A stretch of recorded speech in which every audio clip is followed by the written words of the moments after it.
want to talk to Paul Charles now, who is founder of the PC Agency. It's a travel consultancy firm, but he's also a former communications director for Sir Richard Branson at Virgin Atlantic. Paul really understands aviation. Paul, what do we know here, and what do you think went wrong? Well, in this case, as always, you have to investigate, not speculate. And despite what President Trump was saying about giving answers as quickly as possible, you do have to let the investigators do their work to rule in and then rule out every possibility. The weather conditions were fine, it seems. The American Airlines American Eagle aircraft was doing what it should have done. It was on the right track just to land at Reagan Airport just a few moments later. It does seem that the helicopter was at fault, but this is something that the investigators are going to have to look at every single second running up to that crash and that collision. One possible theory is that the helicopter pilot was wearing night vision glasses, and sometimes, bearing in mind where the aircraft was that was coming in, the American Eagle, it might have had a very bright light, of course, as it's coming into land, and that may have played some part in disorientating the helicopter pilot, especially if that pilot was inexperienced and on a training mission of some kind. But we just don't know. There are too many unknowns at this stage.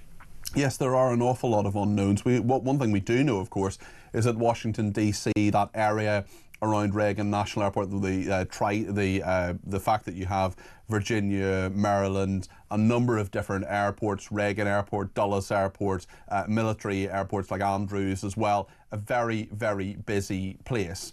And keeping that safe and keeping that clear is something that has been done very successfully, in a very difficult way for such a long period of time. I wonder, in terms of this investigation, where will this go? Looking at every minute of it, of course, every second, I'm sure, but also in regard to air traffic controllers, human error, and so on. Just talk us through what is likely to happen now.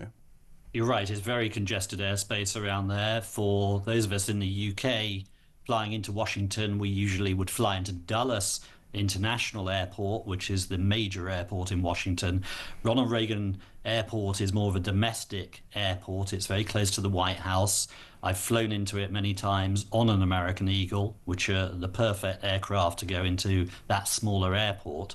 And that's why you tend to see smaller aircraft going in with domestic flights of up to maybe 80 or 100 people on board those aircraft. The investigators will be looking at obviously everything from weather conditions at the time to the experience of the pilots on board both the helicopter and the American Eagle flight itself. But they'll also be looking at whether the rules will need changing, because essentially in charge of operations is an air traffic controller, and you've heard various sound bites of the conversations in the run-up to the collision. But essentially the rules are given out and the instructions are given out by the air traffic controller, talking to both the pilot of the American Airlines flight and the helicopter pilot. And what is a mystery at the moment is it seems the helicopter pilot did not respond at all to the information that was given out by the air traffic controller. Now, it's pretty basic, but pilots, of course, respond to a question or an action given by an air traffic controller. And in this particular case, it seems there wasn't that response from the helicopter pilot. Now, admittedly, this collision is happening at very high speed, and the instruction and the training all the time of any pilot is to aviate and navigate before communicating.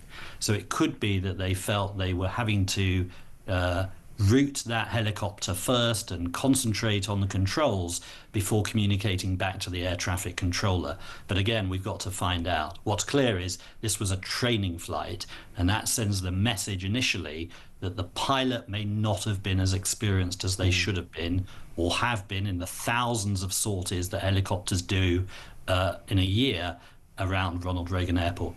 These things are mercifully very, very rare. I'm sure that is very little succour to the families who are involved both on the military side and on the civilian side here. But certainly air travel is still very, very safe, isn't it, Paul, overall and statistically?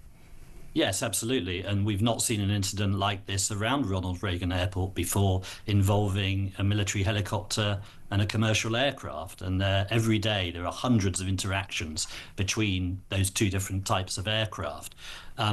I think the rules will clearly change. It's going to be a mission, I'm sure, of the President Trump administration to get to the bottom of this very, very quickly indeed, as he was alluding to in his press conference. But equally, you have to let the investigators go through every single detail and element.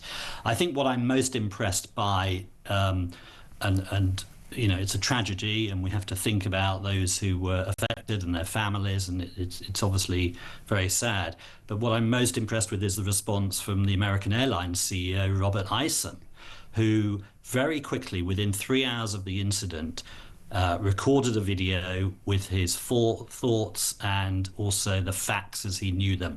And it's very difficult when you're an airline CEO, and I've advised many of them and still do, to know how to respond, how much empathy you should show, your reaction in the aftermath of such an incident, when you can't speculate. You have to walk this very fine line between giving people enough information and showing empathy. And I thought he did that really well, actually, in a very tragic circumstance where he gave the facts of the incident, the number of people on board, the type of aircraft, the fact he was going to the scene. He was showing leadership and visibility. And sadly, sometimes some airline bosses don't do that. They're scared, they're nervous, they hide, they're invisible, and they don't show that leadership. So far, I think, to the credit of American Airlines, in a very difficult situation, he's done well. Paul, thank you. That's Paul Charles, who's the founder of the PC Agency, a travel consultancy firm. He's a former communications director to Sir Richard Branson at Virgin Atlantic.